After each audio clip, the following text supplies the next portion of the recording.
So when this little by little learn to trust, give people the opportunity to demonstrate that they are trustworthy. Then try this. Then trust that person again in some real but limited way. That's what Paul was doing. He said, okay, bring him back. I'm going to trust Mark again. But think about it. But you bring him with you, Timothy, and you be working with him when we get the job done. It was trust, but trust within a safer circle. He was saying, I'm going to extend trust, but I'm going to do it in a limited way to see how he behaves then. Do you realize that the only way to learn how to trust someone again, get this, is to at some point trust them again?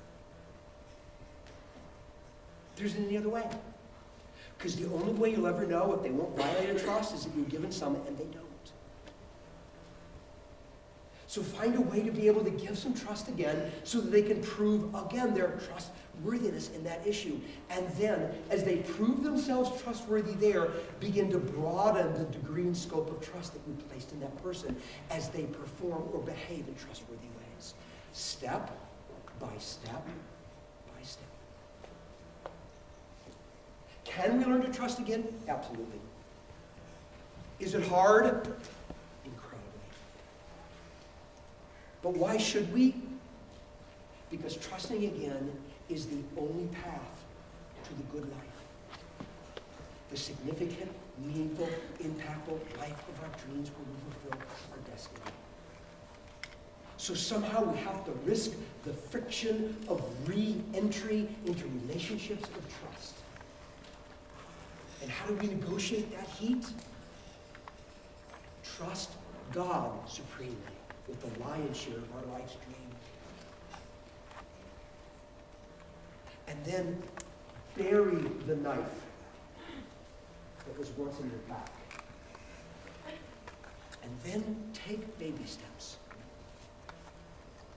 And we're on a path